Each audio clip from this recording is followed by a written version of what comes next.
I'm Adam Pennell, Shropshire lad, and today we are going to cook a whole muntjac.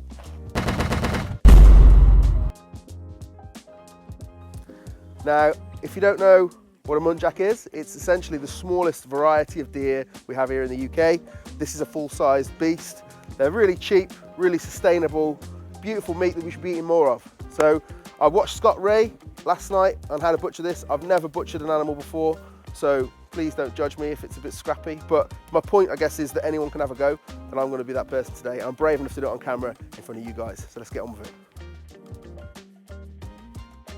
So we're going to start with the shoulders. So as you can see, I've just run the knife under the sinew there. It almost comes off.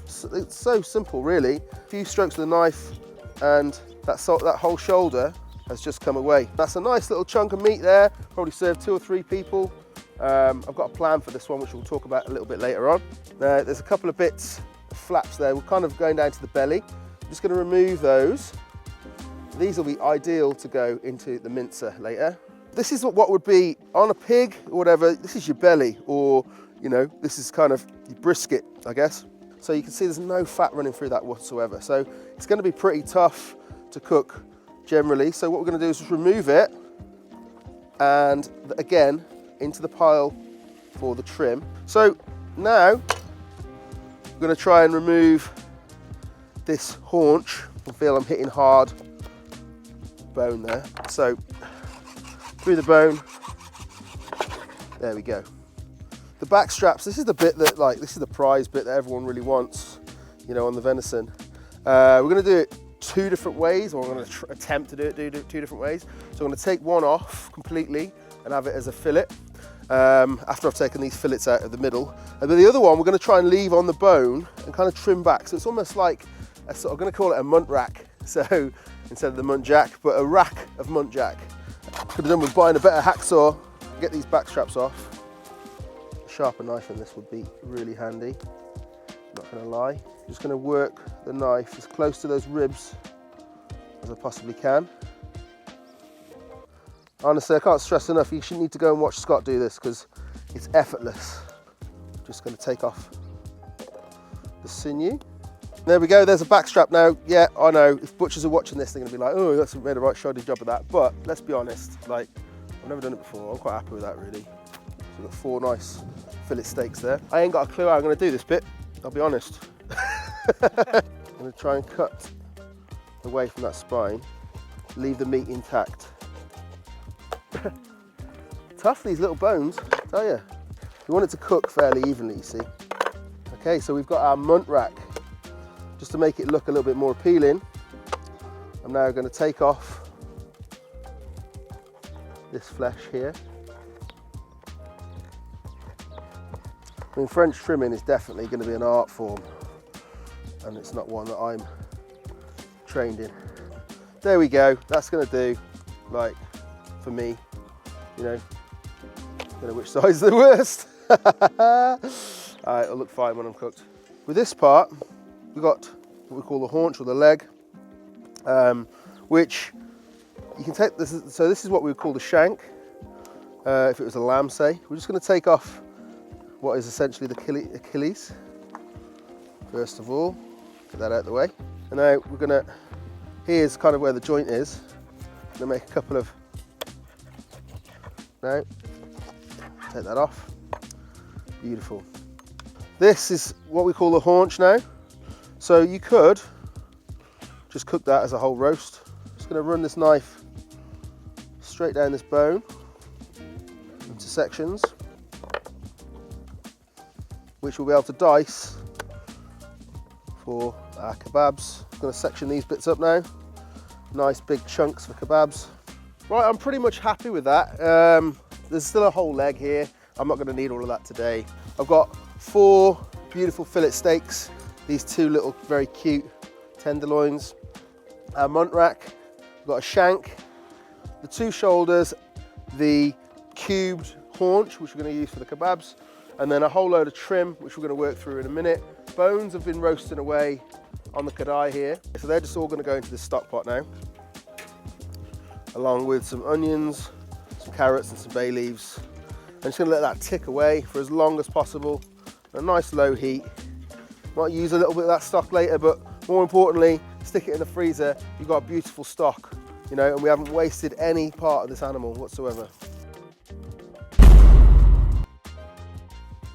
Right then, so first dish, we call this one Bambi Bolognese. Good hit of normal salt, sea salt, and then I'm just going to use a little bit of the Old Bay, American favourite, just because I've got that knocking around.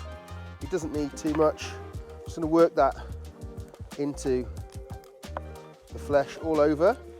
This, because being wild, is very, very lean, and therefore the braising is going to start earlier than I would, say, if it was like lamb or pork or beef. And so to monitor it, we're going to use the meter probe. These are quite thin pieces of meat. There we go. Here we are. Bagging these in a tray. You know, if these little shanks are sticking out, it doesn't really matter too much. There's a lump of cherry wood going in there. Let's just put that into the middle. And we'll just monitor the temperatures as we go. Can you get that closed? Yes, we can. Happy days. Got all these bits of trim here from earlier. We're going to use half of this for burgers, half of it for sausages, but we've got to get it minced first. Just going to bang this straight through. That's minced all of that trim now. And then what we're going to do is put this through again now with the pork fat that I've got. That really looks like the inside of a sausage now to me. I'm just going to put like a handful of rusk into there, not too much, and then a splash of water. I'm going to go in with a whole load of smoked paprika, so these are going to be almost like kind of Spanish sausage style. Got a bit more of that Old Bay, another pinch of salt on top, and then I'm just going to work all of that into the meat again.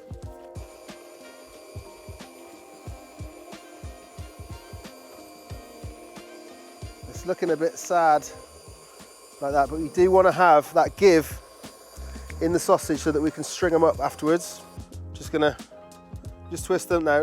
Again, I'm no butcher. I'm not doing this like as any kind of expert, but you can just link them. Because I've left the skins quite loose, as you link them up like this, they become tighter. There's 4 tidy little bangers.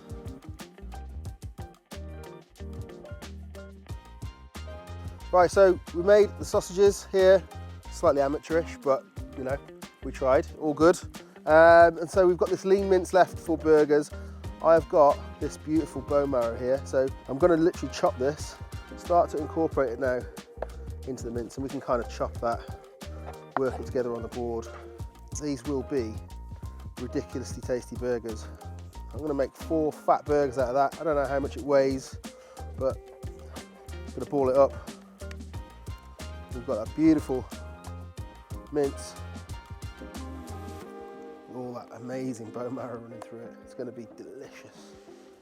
So the meter's telling us these have now hit where we want it to be. There's some juices in there. I've changed my mind. I was going to wrap them in this foil, but actually we've got a Dutch oven which we're going to make the bolognese in. So these are going to come off now. Shoulders in. All those juices to follow. What's left isn't worth having because it's kind of burnt. Some Guinness. Put about half a can. He's essentially going to sort of steam, but hold the juices in the Dutch oven. Over here, next to our stock, I'm just going to ladle some of the stock that we've been making from earlier on. Come back to that in a little while. So we're getting pretty hungry now, so we're going to get lunch on. I'm going to try these sausages just straight up, as sausages. Pop those around the edges here. Just going to get some bacon on the go. See that fat pork fat that we put in there dripping out of them, which is a real good sign. Bacon is crispy enough. Get that out of the way. We'll very quickly toast the buns, because you've got to have a toasted bun. It's the law. Almost 10 more seconds. Yeah, man, we're nearly there. Right, now we've got our beautiful Muntjac and bone marrow burgers into the pan. All we need is just plenty of salt. First round of smashing with the spatula. All right, so let those sit. Don't be tempted to turn them too soon. They're going to come over here now to rest. Last thing you want is overdone sausages. It'll spread itself out anyway. Get some pickles in there. Loads of them. These have been here for some time now. I'm trying to flip them over. That beautiful colour, look at that. That is going to be flavour town, right? And then we're going to put that pressure down again. Okay. Oh, that is the colour you want your burger to be, I promise you. Can't believe this is a whole animal 2 hours ago. I love Leerdammer on a burger. It just gives you a real nice cheese pull. What we're going to do now is pop brioche buns on the top of our burgers whilst they're still in the pan. And then the last bit of our Guinness is just going to give them a little steam bath. Drop the Guinness in, lid goes down, couple of minutes under there. Venison sausages, Muntjac sausages. Who'd have thunk it? Little pre-lunch starter.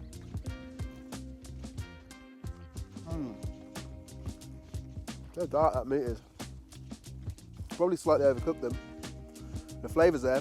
It's a good job we put all that fat in there. Let's just lift those up here. You'll see what that beer steam has done.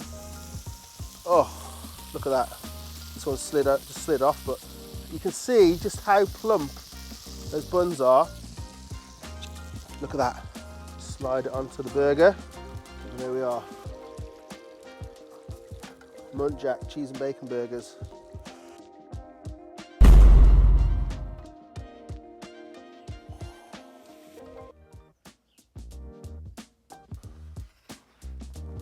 Just see if we can manage to keep it slightly pink, that'd be amazing. And we have, look at that for a burger.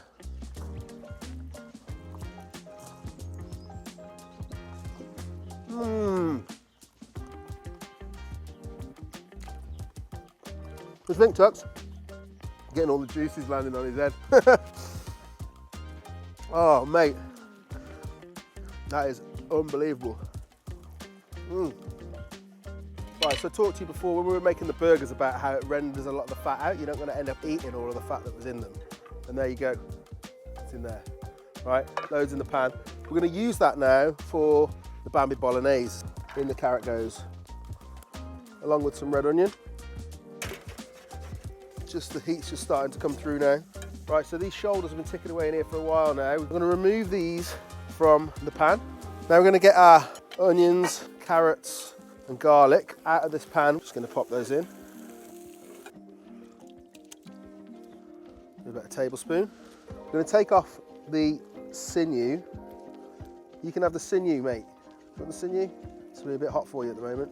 And all of this meat, this beautiful meat, that is flavour right there, and that's going to go into our Dutch pot right now. Make sure it's all coated. Whew, mate. And the lid's going to go on, give it another hour, hour and a half, and that is going to be absolutely insane. Right, I'm going to move on to doing some kebabs now. So we're just going to use some garlic and herbs. We'll just keep it really simple. Chopped garlic going in there, big pinch of salt, rosemary and thyme, a whole load of black pepper, glug of oil. Work all that together. So just going to skewer up these kebabs now. And what we can do to make sure we know when they're cooked, we can pop the meter actually in alongside the skewer. There we go. Look at that. Happy days. So these are all kind of the cuts that we took out, which are going to be cooked to either medium or to rare. So we've got just the back strap there.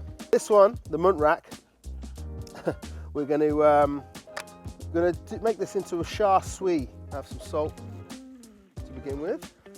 Chinese 5-spice is going on, just a light coating. Venison can really take on these wholesome, spicy, wintry vibes, and that's the Munt rack. Ready? Setup number 2 for the Munt rack. Pop that into there. So we're going to set this up to finish at like 48 medium rare. And before, this is the same cut, just been presented in a slightly different way. Kebabs on. If it does get too hot, then the block will let us know by beeping at us. Sections of fillet, and of course, our Munt rack.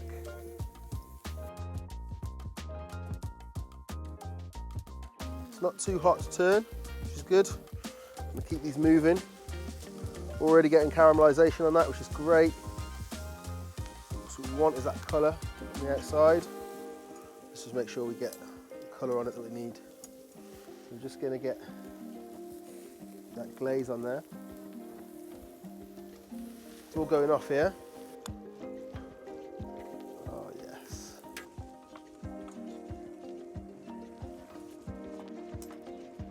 Whoa.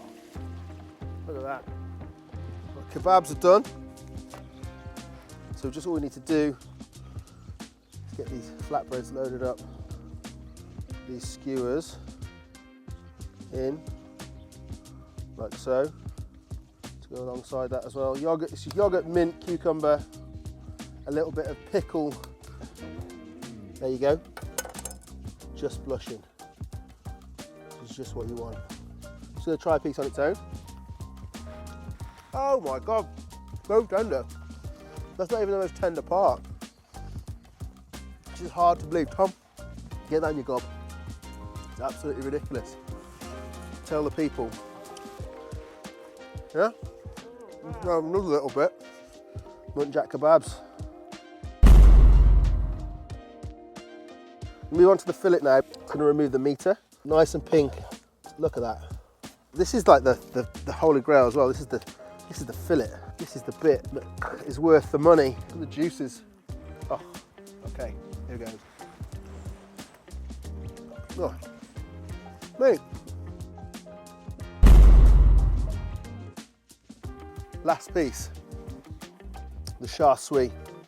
My take on like Chinese spare ribs, I guess. Although it's not really a spare rib at all.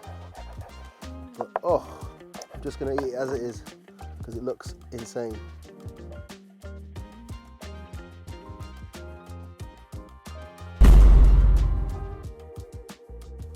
So you can see that glaze all over it.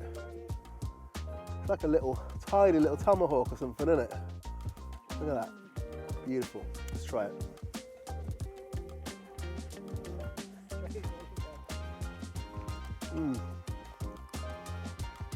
You know what? I think that's my favourite out of the three. This is a shop bought char siu glaze. But obviously I added the 5 spice as well.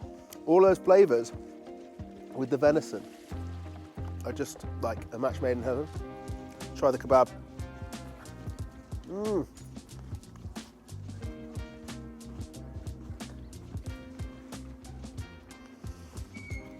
It's crazy how it works in so many different ways. This is like a Mediterranean style flatbread. Very simple flavours, no chili, no spices, delicious. Char siu is delicious. It's delicious on its own. We should just be eating more of these. They're so, so tasty. Right, Bambi Bolognese is done. Let's have a look at it. Look at that. Beautiful. Ooh. Okay, so you see that really is falling apart now. To me, that looks pretty special as it is.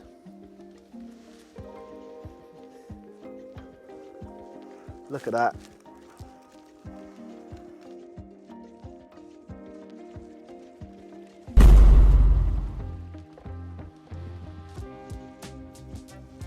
Try and get a bit of everything.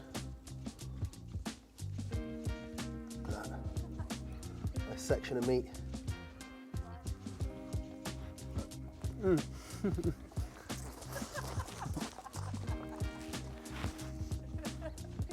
Sorry.